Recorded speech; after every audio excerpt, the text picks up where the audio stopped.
Muy buenas tardes a todos y a todas. Estamos acá en un nuevo capítulo de Espacio Cultural Wave y en esta ocasión tenemos un invitado especial y muy querido por parte mía. Es miembro correspondiente de la Academia Chilena de la Lengua, poeta y profesor de Digital Humanities Human Rights en la Universidad de Georgia, Estados Unidos, y también fue mi profesor en el doctorado en literatura en la Universidad Playa Ancha. Muchas gracias por aceptar esta entrevista, profesor Luis Correa Díaz, desde Estados Unidos.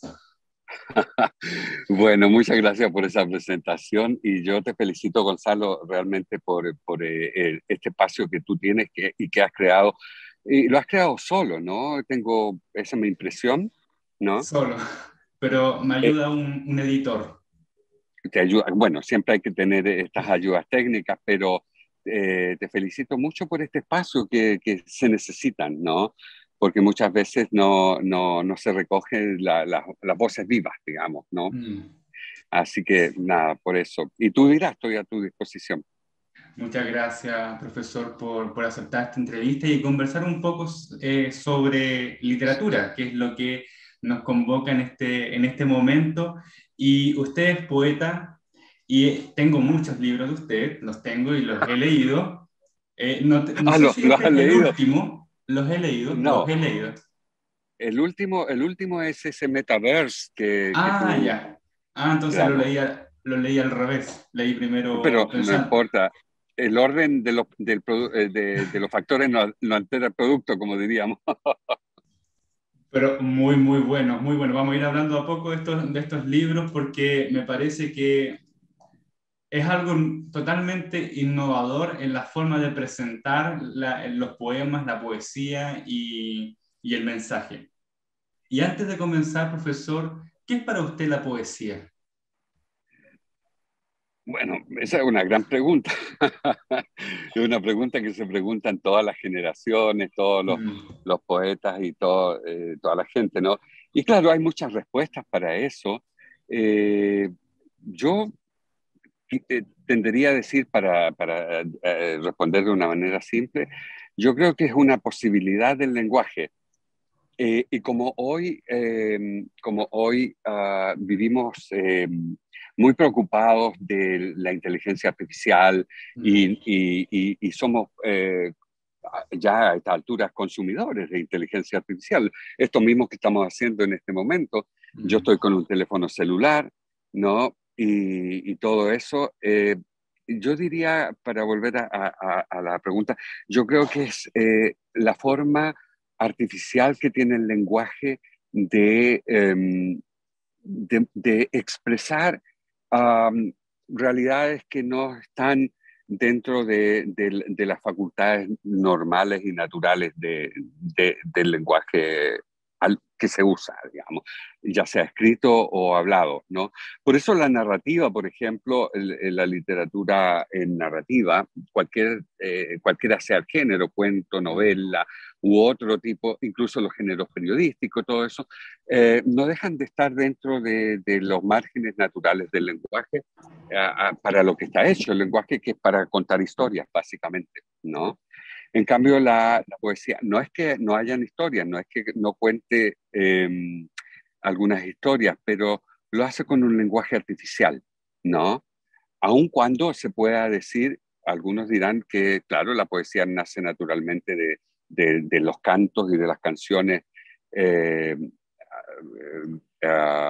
yendo muy atrás de tipo ritual muchas veces y todo eso, pero lo que conocemos actualmente en poesía, y eso muy bien lo podría haber dicho Luis de Góngora, ¿no? Que yo creo que fue uno de los eh, poetas, digamos, que resaltó eso, ¿no? Que es la facultad artificial del lenguaje, ¿no? De hablar de otros mundos y hacerlo en lo que hoy llamaríamos realidad virtual, ¿no? Es decir, es el lenguaje puesto en una virtualidad, ¿no? Profesor, ese es uno de los puntos fundamentales de su poesía y para las personas que nos ven. Hay una conexión del texto literario que usted expone, escrito conectado con el lenguaje de las tecnologías. ¿cierto? De las tecnologías del siglo XXI, los arrobas, ¿cierto? Las formas del lenguaje de los correos. Esta modalidad de expresar esta otra realidad, ¿cómo surge? ¿Por qué considera usted que es más cómodo de esa forma hacer esta expresión literaria y no como el poema simple que es un texto y nada más? Bueno, porque surge de varias cosas. Primero, surge de un, llamémoslo, ¿no? Un hastío de la poesía tal cual ha sido practicada ya por bastantes siglos, ¿no? Y en especial sobre esa manera de entender la poesía a la manera romántica, ¿no? En el sentido de que es simplemente una expresión de las emociones y los sentimientos del sujeto hablante, ¿no? Eh, entonces, para mí eso fue siempre una incomodidad, ¿no? Y fui descubriendo poco a poco que había que pedirle otra cosa a la poesía, que no fuera la expresión del sujeto hablante, de sus sentimientos y de sus emociones y de sus tragedias personales, ¿no? Y entonces me di cuenta, y esto ya es la otra parte, me di cuenta que la literatura en general, pero sobre todo la poesía, a lo que yo practico y a lo que me dedico, es, necesitaba conectarse con las cosas que estaban pasando en la sociedad. Y, y muchas veces entendemos eso, ya lleva muchos años esto de entender que la poesía tiene que conectarse con la sociedad y siempre lo asociamos eso a la poesía comprometida, a la poesía vinculada a los hechos políticos y sociales del momento, pero olvidamos que en nuestra cultura y en nuestras sociedades pasan otras cosas, pasa la ciencia y pasa la tecnología y todo eso, y que va moldeando nuestra cultura, nuestra forma de ser, nuestra forma de comunicarnos, nuestra forma de decir, y eso entonces sentí que había, y por eso me dediqué desde el punto de vista crítico, como profesor y como investigador, a esto de las poesías digitales, ¿no? Ya llevo un par de libros en eso, y viene uno tercero, y bueno, yo ya creo que con ese tercero me doy por terminada mi incursión en esa materia, pero también en la práctica de la poesía, eh, um, tengo un libro que se llama, que es del año 2008, que ya tiene su tiempo, que se llama Mester de Soltería, y que es un libro que justamente pone en crisis, para mí, esa manera de entender la poesía y la escritura de ella de una forma, llamémoslo romántica, que se entienda y que ya tiene ya más de 2 siglos, ¿no? Eh, y entonces, en la última parte de ese libro, por accidente, escribí 3 poemas que los llamé estrofas y traté de vincular cada una de esas estrofas, una era el Segel, etcétera, ¿no? A que terminara con una referencia al mundo tecnológico que estaba en ese momento como bullendo y explotando, ¿no? Y lo hice un poco por intuición y después al releer eso con los años, me di cuenta que ahí estaba el germen de lo que yo quería seguir haciendo, ¿no? Y eso es lo que han sido mis libros posteriores, ¿no?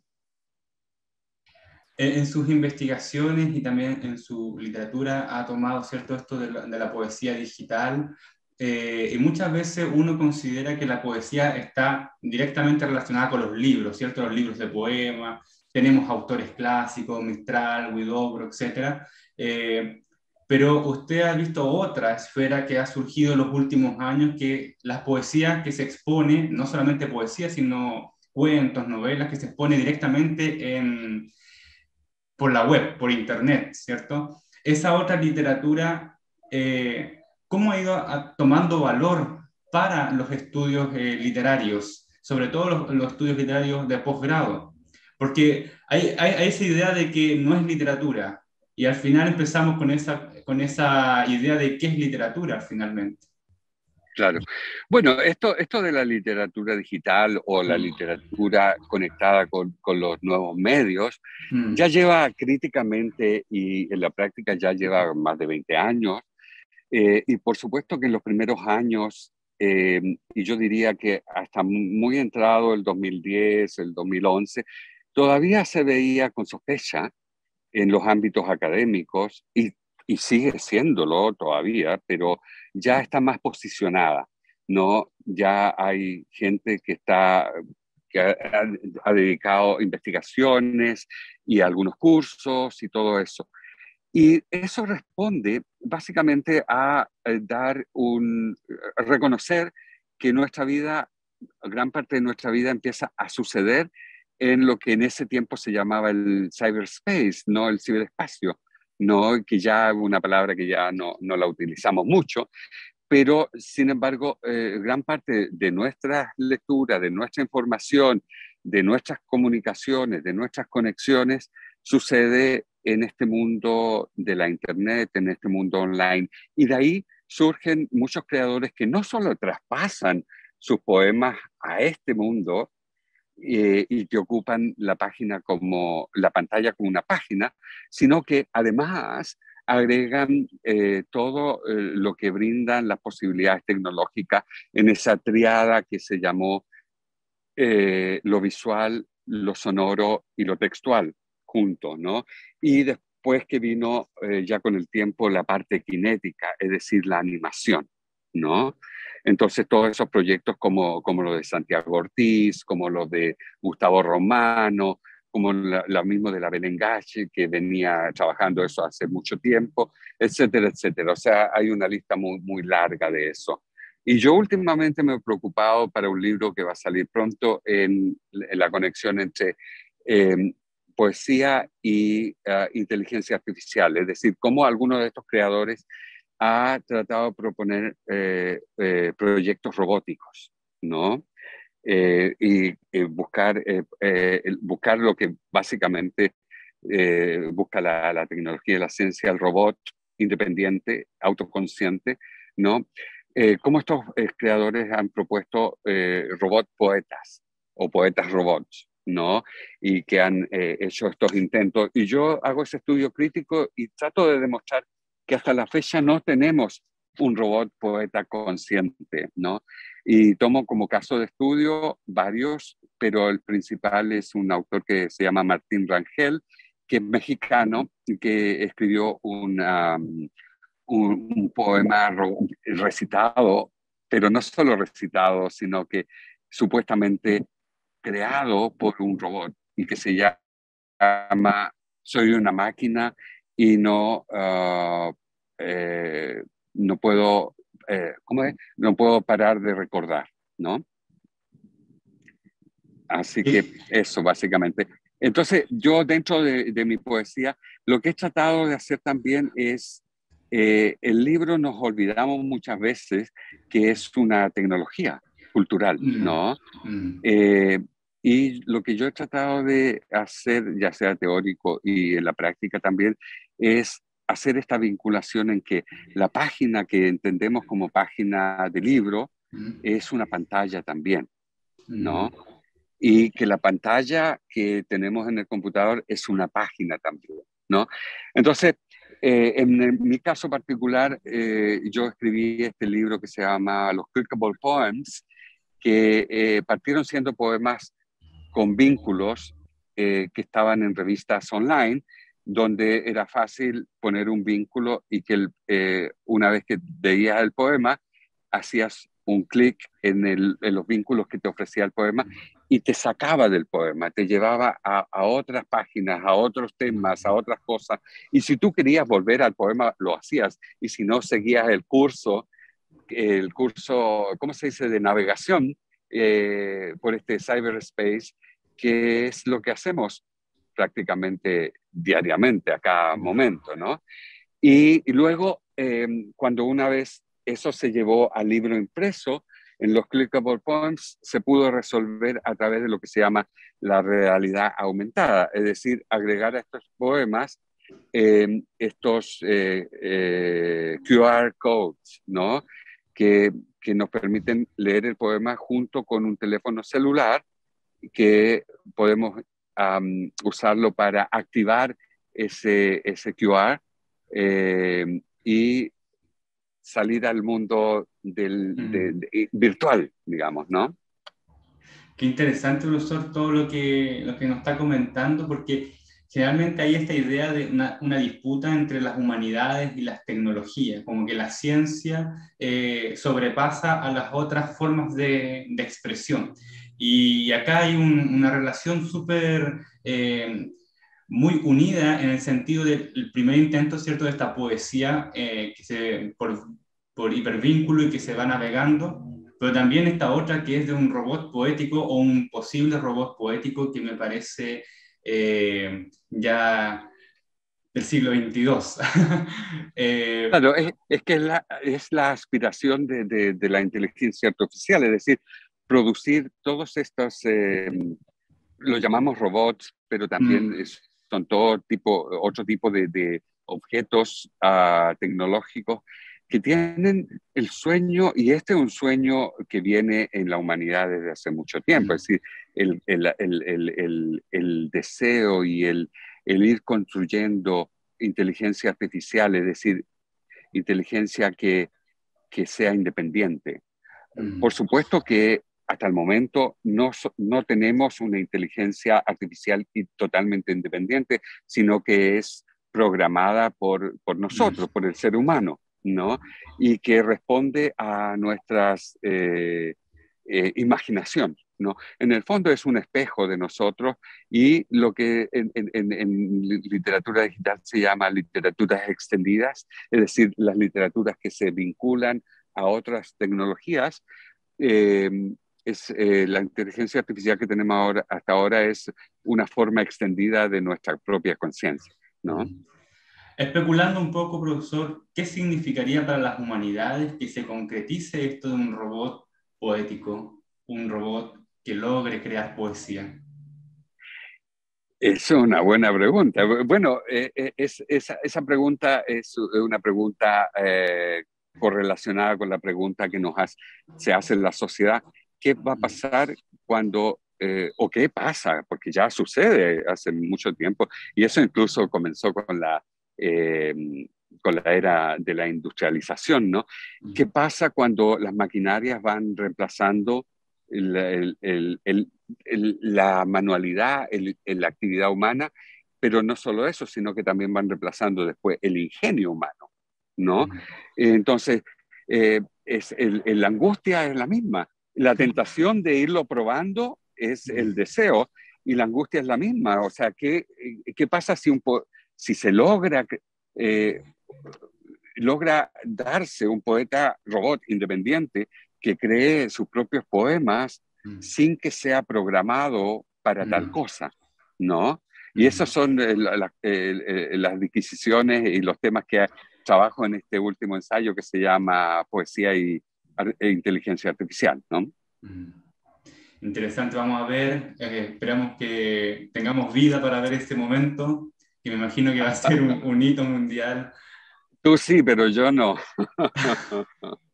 Profesor, retrocediendo un poquito en el tiempo, vamos a hacer un quiebre a ese Luis Correa Díaz más joven, que empezó a escribir sus primeros poemas. ¿Cuáles fueron las primeras motivaciones del poeta Luis Correa Díaz para escribir poesía? Otra muy buena pregunta que no tiene francamente respuesta. Yo me lo he preguntado muchas veces y he claudicado frente a tal cosa, no tan solo por la complejidad del asunto, sino que también porque yo tengo una pésima memoria. Entonces, y la cultivo, ¿no? La cultivo como pésima memoria, es decir, yo cultivo el valor, como decía Borges, del olvido, ¿no?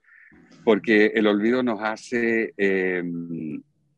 que no es un olvido completo, es un olvido selectivo, ¿no? Que el olvido nos permite estar siempre preparados y frescos en nuestra mente para explorar nuevas posibilidades. Sin embargo, si solamente ejercitamos la memoria, eh, volvemos a lo que podríamos llamar el trauma.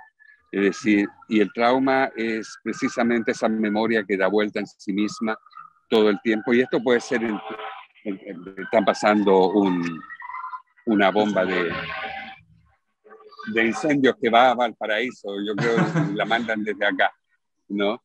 Eh, entonces eso, ¿no? Ahora, lo que tú me preguntabas, bueno, cosas que puedo decir al respecto, que al final no sé si son tan ciertas o no. Quizás todo partió en la infancia, como todo sucede, ¿no? Como siempre parten las cosas por ahí, en que yo me solía pillar a mí mismo cantando canciones que iba cuando iban en la micro, desde el colegio o hacia el colegio cuando ya iba solo, ¿no? Solía pillarme pegado a la ventana cantando canciones, inventándome canciones, ¿no? Que tampoco si eran buenas o no, o lo que sea, pero me pillaba en esas circunstancias, ¿no? Y entonces después me empecé a interesar un poco más adelante en qué era esto de la poesía, ¿no? Y entonces empecé a leer algunos libros y empecé a imitar los poemas que leía, ¿no? Como a reescribirlos a mi manera, ¿no? Ah, no tanto como para corregir un poema, que no era el objetivo, sino que era como para ver qué era ese lenguaje, pero reescribiéndolo, no solo mentalizándolo y creyendo que lo entendía o no lo entendía, sino que era cómo ir trazando eso, ¿no? Y ahí seguí, y sigo imitando. Por ahí escuché que uno pasa siempre imitando o copiando obras literarias y nunca crea Bueno, algo. es que eso es cierto, lo que Borges, vuelvo a citarlo, porque Borges es una fuente en ese sentido de bastante sabiduría. Borges decía que la literatura era un espacio ecuménico, ¿no? En el sentido de que no, al final no había un autor, ¿no? Mm, Eh, o no habían autores, ¿no? Y cada escritor que se siente un autor y poseedor de una originalidad es una forma de pretensión, ¿no? mm, Porque cada autor es, primero, lector, y segundo, un lector lee y repite, ¿no? mm, Y un poeta o un escritor siempre repite lo que ha leído, pero tiene que repetirlo de una manera mm, eh, nueva y mm. agregar algo, ¿no? Entonces, eso es lo que yo considero que hago. Y está esa frase, no puede haber escritura sin lectura, ¿no? Mm. Profesor, usted mencionaba a Borges. ¿Qué autores fueron aquellos que lo motivaron a escribir o fueron una gran influencia en su escritura al inicio y que le costó despegarse de su forma de escribir?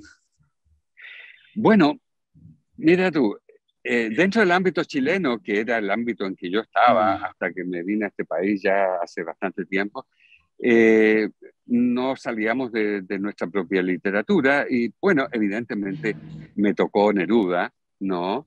Que después tuve que como que alejarlo y hacer una especie de exorcismo, ¿no? mm, Para que no se me pegara.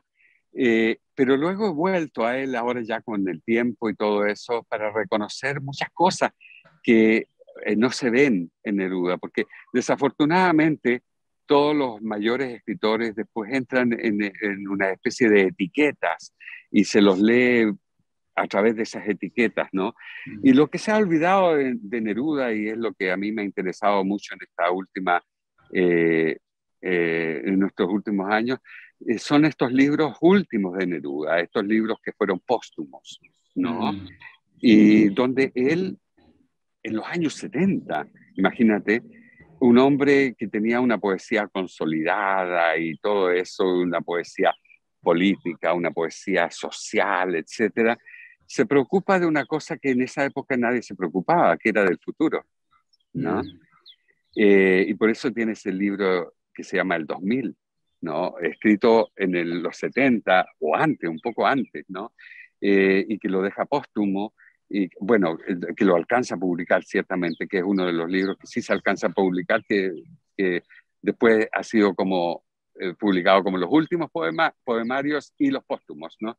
Y en que se preocupa en este año 2000, ¿no? De este año 2000, que para esa época era el fin del milenio, el comienzo de otro milenio, etcétera. Imagínate que en esos años todavía no se tenía ni siquiera una imaginación de todo esto, ni de que íbamos a vernos a través del teléfono, por ejemplo, y cosas por el estilo, ¿no? Luego vinieron otros poetas como Enrique Lin, luego vino Zurita, evidentemente el impacto de Zurita, ¿no? El impacto de Enrique Lin. Después también leí mucho a poeta Pedro Lastra, ¿no? De una poesía muy fina, muy exquisita, muy ensordina, como a él le gusta llamarla, ¿no? Es decir, aprender con él, al contrario de estos otros poetas como Lin, como Zurita, como Enrique Lin, como Enrique Lin, que eran poetas vociferantes, es decir, de una voz apabullante. Esta otra poesía que era una poesía más del silencio, más de la meditación, ¿no? Entonces, ¿cómo encontrar puentes entre esas dos poesías, ¿no? Y luego he conocido a otros poetas ya acá, estando acá, un poeta que me gusta muchísimo y que trato de seguir y de copiar, que se llama Billy Collins, ¿no? Que es un poeta que funciona dentro de una especie como de cotidianidad en un lenguaje que es capaz de crear una complicidad con el lector a través de un juego sobre la imaginación, ¿no? Y ese tipo de cosas. La lista podría ser larga, claro, pasado por otras muchas lecturas, ¿no? Usted se fue a Estados Unidos ya hace varios años, pero sigue en contacto con Chile. Usted viene regularmente para acá, haciendo una comparación entre Estados Unidos y Chile en el ambiente cultural. ¿Cómo visualiza usted lo que está ocurriendo con las publicaciones de libros, con autores nuevos o no tan nuevos? ¿Cómo ve esto de la poesía, tanto chilena como estadounidense? Bueno, en ese sentido, quizás tomando una situación que ocurrió en los tiempos de crisis, llamémoslo, cuando empezaba a surgir esta literatura digital o ya simplemente la literatura a través de la internet y de bajar los PDF ahora o antes, qué sé yo. Eh, este concepto de que el libro iba a morir, ¿no? De la muerte del libro se hablaba, y ese era uno de los grandes temores y las grandes el discurso en defensa de esta cultura de la impresión y todo eso. Y está probado que el libro no ha muerto, no como materialidad, no, ni morirá tampoco, no por lo menos por mucho tiempo, ¿no? Eh, Lamentablemente eso en desmedro de los árboles, ¿no? Por supuesto. Eh, y entonces, ¿qué sucede? Para responder la pregunta, me parece que la industria editorial es muy activa últimamente, ¿no? Por supuesto que ha pasado y seguirá pasando por momentos, es decir, es una constante dentro del mundo editorial, eh, la incertidumbre, la, las dificultades, sobre todo, no tanto de producir, porque ahora se produce y se puede producir gracias también a todo el manejo tecnológico de la imprenta y de las impresiones, ¿no? Que ahora, por ejemplo, tú puedes tener una maqueta en PDF de tu libro que va a ser impreso en una semana, ¿te fijas? Y ya tienes la maqueta y todo eso. Eh, eh, Sin embargo, es mucho más activa. Lo que pasa es que el mundo lector sigue siendo restringido, ¿no? Aunque como hay más personas, por supuesto que hay más lectores que antes, pero sigue siendo un mundo restringido, es decir, Y el lector siempre ha sido llamémoslo, un grupo social minoritario, ¿no? Y básicamente ese es el problema, no es un problema de la industria editorial per se, como mundo tecnológico, sino que es el mundo del lector, que son cada vez menos los lectores, ¿no? Mm. Recordé un artículo publicado por, por internet justamente de esta creación de unas tablets que se llaman ebooks, no sé si me equivoco, que pensaba que iba a reemplazar el libro y finalmente no ocurrió eso y fue más para atrás que un éxito. Bueno, Esto, tuvo su época de éxito llamémoslo, de masificación, ¿no? Y en ese momento se pensó que iba a reemplazar, y como por eso te digo, entonces mm, se pensó que eso era la el futuro. marca, el signo del futuro y de la muerte del libro como objeto material en papel. Mm, Pero mm, eso no ha sucedido y también, claro, esta tablet sigue teniendo evidentemente una popularidad, pero ya no es tan exclusiva como lo era antes. Es decir, mm, el libro compite muy bien, o sea, las librerías están llenas de libros, ¿no? mm, ¿Y por qué eso? Porque por alguna razón, y ahí ya también hay mucho que lucubrar, eh, la gente se ha resistido a, a perder el libro. El libro tiene mm, algo como tecnología, algo mágico, ¿no? mm, Y sí es bueno, práctico leer a través de la pantalla, ya sea en ebooks o en estas tablets o como lo hacen los niños, ¿no? Que mm, permite también muchas cosas, permite el movimiento, permite leer de forma mm, interactiva, etcétera. Interactiva como lo entendemos ahora con las claro. nuevas tecnologías, ¿no? Eh, Sin embargo, el libro no ha muerto, sigue, Mm, y a todos nos encanta tener un libro entre las manos, no solamente un teléfono celular y una tablet, mm, como tú mm, mostrabas ese libro delante, ¿no? mm, Ese libro también podría estar en Internet, mm, ¿no?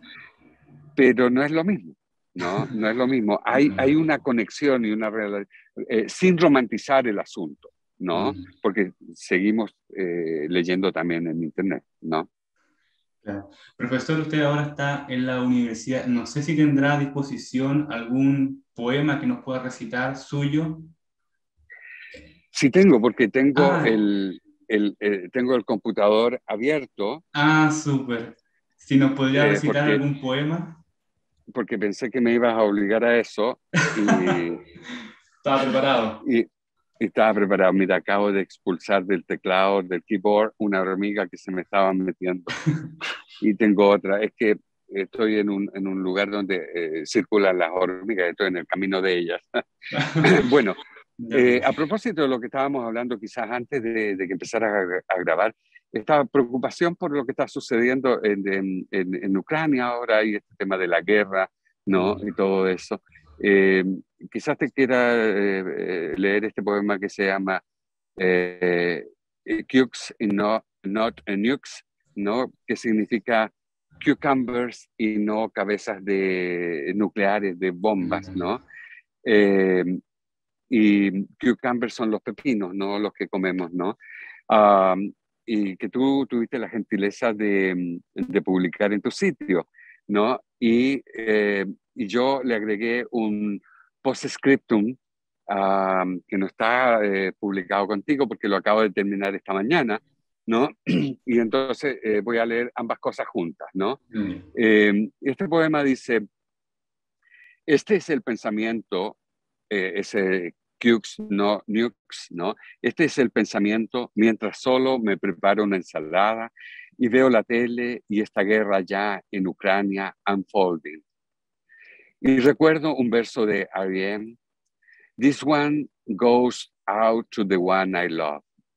Y me pongo a decir en voz alta, no canto, lo admito, ni lloro, soy testigo a lo lejos de la humana natura. Así en el amor como en la guerra, y me doy cuenta que mezclo las cosas. aunque no sin cierta intuición, difícil de explicar. Vuelvo a la pantalla y como silencioso frente a estos juglares de hoy en día que nos narran en real time esa oscura canción de gesta, repetida hasta el hartazgo de Dios, en la que los hermanos se matan y las civilizaciones se reordenan y los mapas arden ensangrentados. Hasta ahí llegaba el poema y yo le he agregado esta postscriptum. Me gusta mucho agregarle a algunos poemas un postscriptum, ¿no? Que es esta técnica epistolar antigua, ¿no? Que antes se escribía cuando se terminaba la carta y se escribía una última nota, ¿no? Y este postscriptum dice, una vez terminado este poema, doy con unos de Liuba Yakimuch, traducidos al inglés por Estrelava Labuchica y al castellano por Alain Palaez, y me quedo prendado de amigos en común, de la manera tan delicada y de cyber Ubisund, en que ella se pregunta por aquellos que dejaron por todo al desaparecer en acción un active profile sonriente en este libro interactivo de caras felices que llamamos, sin reparar en el asunto, Facebook. Decía la poeta a propósito de la invasión rusa del Donbass del 2014, y lo repito ahora en esta invasión total del 2022. ¿Será que un buen día se despierten y envíen un mensaje, publiquen un selfie, le hagan un like a este mi poema? ¿Será, me gustaría poder afirmar desde este postscriptum, como esos niños lo hacen en la frontera con Polonia, despidiéndose con un beso mojado de lágrimas ciegas de su padre que se devuelve a defender la ciudad? Eso, ¿no? Muchas gracias, profesor. Muchas gracias por ese poema y esta... Parece que se le llamaba postdata lo que le ponía al final a las cartas, ¿o no? Claro, se llama postdata. Lo que pasa es que, claro, yo ahora estoy medio pegado con el inglés, entonces le pongo postscriptum, que es el latín al final, ¿no? Mm, Igualmente postdata, ¿no? Muchas veces nos olvidamos que data o data viene del latín, ¿no? sí. Y de ahí atrás, ¿no? Un Mm. poco griego también, ¿no? La poesía siempre presente en momentos tan cruciales y en este momento crítico que está viviendo el mundo, con lo que ocurre con Rusia y Ucrania, podemos visualizar que la poesía también da aquí su voz y en esta ocasión con usted. ¿Qué se viene para Luis Correa Díaz pronto? ¿Nuevos libros? ¿Viene un libro especial sobre Ucrania? ¿Un libro más con referente a las tecnologías? ¿Qué viene para Luis Correa Díaz, poeta? No, bueno, ¿qué se viene? Por de pronto vienen dos libros, uno que se va a publicar en Perú, que se llama Ingeniería Solar, y otro que se publica en México, que ya están listos, están por salir en un mes o 2 meses, otro que se llama Crónicas, Inmemorians y Ofrendas, ¿no? Ese es en México, y el Ingeniería Solar ¿cómo se llama? En En Perú. Perú, ¿no? En una editorial muy interesante, nueva, que está marcando y que tiene una revista también online, que está marcando un sello y una dirección muy importante en Perú, que se llama, Perú y para todo el mundo, porque ahora con todo esto de las comunicaciones Mm. virtuales se llama Santa Rabia, ¿no? Eh, sí, y que la dirige un poeta peruano que se llama Eli Urbina. Y la otra sale en México en una editorial que se llama Alcorce Ediciones, eh, y que la dirige un gran poeta mexicano que se llama Javier Gutiérrez Lozano, ¿no? Y luego, estoy terminando un libro que va a ser publicado acá en Estados Unidos, también bilingüe como el que tienes en la mano, ¿no? Que es la continuación de ese, que sería The Sequels, ¿no? Que no se va a llamar ahora Americana LCD, sino que va a llamar New Hope Road, ¿no? Y otros poemas americanos. Y ya estoy por terminar, y el poema que te acabo de leer ¿Mm? va a formar parte de eso en inglés, claro, ¿no? Estos libros publicados en Estados Unidos, México y Perú, desde Chile, ¿se pueden adquirir igual por vía internet o Sí, quedan sí, limitados a los claro. países? Ah, No, ya. no, no. No, ahora todos funcionan lamentablemente, pero bueno, no queda otra. Se pueden adquirir a través de las mismas editoriales Mm, ya, o online o también a través de Amazon, no como el mismo que claro. tienes en la mano, ¿no? Sí, Eh, este es de editorial Valparaíso Valparaíso. Editions USA, claro, Sí. que es una editorial que funciona en España, en Estados Unidos, en Colombia y en México, ¿no? Sí, este lo compré yo también vía, o sea, el Metaverse. Metaverse lo compré vía online. Ah, claro, con la editorial RIL, ahí en Chile, Sí. ¿no? Que también ahora tiene una sucursal en España muy potente, ¿no? Y en Mm, Colombia también, claro. Porque ahora las editoriales, claro, tienen que estar mm. dispersas por varios mercados, ¿no? Y eso nos Pues, ayuda a nosotros también para que sí, no, irnos distribuyendo. sí, el otro día precisamente un escritor de Puerto Rico tiene un libro muy interesante. Amazon soluciona el problema y lo manda inmediatamente para Chile. Y eso ayuda mucho a los Claro, escritores. Amazon tiene ese tema que, claro, es una mega, ah, mega vendedora de todo, ¿no? Mm, Y, claro, tiene todos los problemas que podamos verle, mm, incluso la monopolización, etcétera, incluso mm, el manejo de algorítmico de nuestra información y todo eso. mm, Pero bueno, también tiene esa ventaja de que hace esta cosa de distribución globalizada, ¿no? Que otros también, ahora está Busca Libre en Chile, por ejemplo, ¿no? Que también tiene su venta hacia Estados Unidos, que yo también he podido comprar algunos libros y me los mm, mandan acá. El mismo Reel también ahora, Reel Editores tiene mm, filiales y producción y distribución en Estados Unidos y en otras partes, ¿no? O sea, tú mm. compras el libro desde acá, ¿no? Pero te quiero agradecer que te hayas interesado por Metaverse. No sé si lo leíste, pero en algún momento me darás tu Totalmente. opinión, ¿no? Sí. Profesor, para ya ir despidiéndonos y agradecer por todo el tiempo de esta conversación, ¿algún libro que nos quiera recomendar?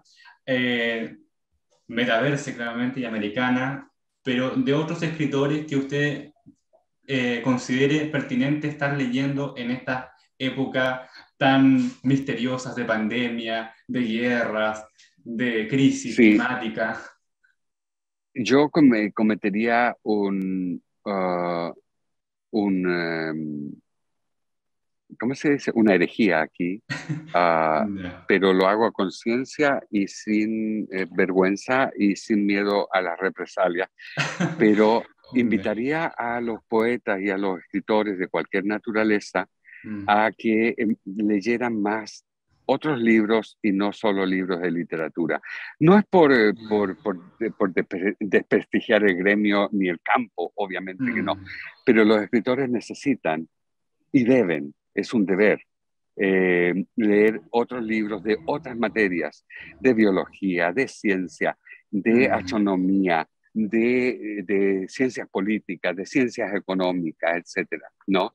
mm, Porque necesitan conocer otros lenguajes para mm. poderlos incorporar a su poesía. Yo creo que ese es el uno, sin ponerme aquí a moralista ni nada, que a veces parece que tuviera la tendencia a eso, es que es el gran deber que tienen los escritores en la actualidad, ¿no?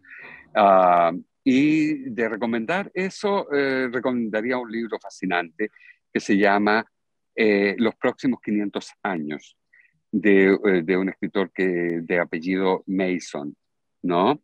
Y que habla nos pone en contacto con qué es lo que está pasando actualmente, cómo va a ir evolucionando la humanidad, ¿no? En los próximos 500 años.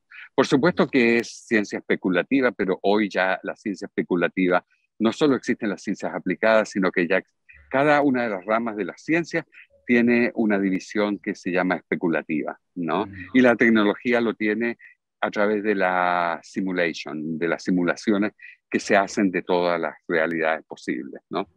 Así que perdona que te deje con eso y como que I disappoint you en ese sentido, pero yo creo que eso es lo que tiene que hacer un escritor y un poeta hoy.